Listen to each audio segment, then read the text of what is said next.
All right, now this video is marinating technique 1, okay? I do marinating in a lot of my lessons, but I've had a couple of requests just to do a video on marinating technique. So this is going to be the first one. Today I'm using a hanger steak. You could be using any cut of beef or pork. You could even use this for chicken. And what we're going to do is we're going to pierce the protein, whatever it is that you happen to be using. I'm using this tenderizing tool. I'm not sure exactly what it's called. I'll try to put it in the notes, source in the notes. But you can do this with a fork as well. Okay, so what we're going to do is just make sure it's been well pierced. Okay, why are we doing that? That's going to allow the marinade to get into the protein, not just on the surface, but rather than just penetrating through the protein.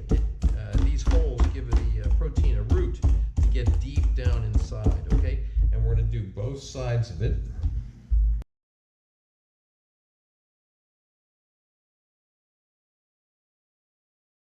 Okay, and as I said, if you don't have one of these, you can use a fork.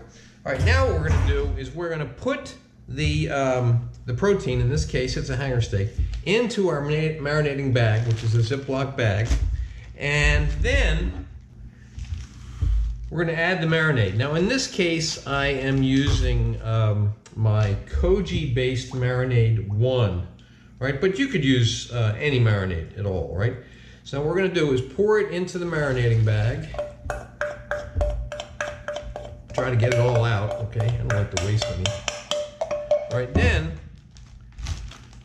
I'm using this great Jokari bag filler. Again, I've said this many times before, they deserve the Nobel Prize in bag filling.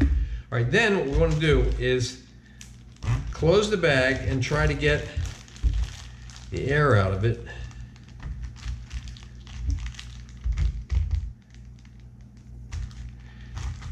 Then I'm going to put it into a pan. Why am I putting it into the pan? In case the bag leaks, all right? Then what we want to do is massage that marinade into the protein a bit, okay? So that that marinade gets into those holes that we just made, okay? Both sides, all right? Then what we're going to do is we're going to put this in the fridge, ideally overnight, okay? Now you don't want to marinate something like this for less than about 2 hours. Chicken, you might not want to marinate for more than a half hour or an hour, because the marinade, depending on how strong it is, depending on how much acid it has in it, it can break down the chicken, okay, and kind of make it disintegrate in a way. Okay, so chicken marinating for half hour or an hour, but stronger proteins like beef or pork or lamb, you can marinate those ideally overnight, and ideally if you can't do overnight, less than no less than about 2 hours. Okay.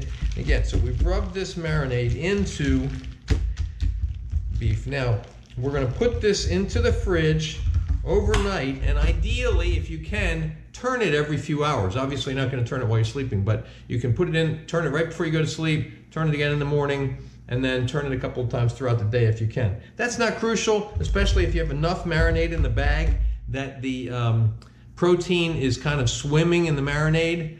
If you don't have that much marinade in the bag, use more marinade, or turn it every few hours. Okay, into the fridge.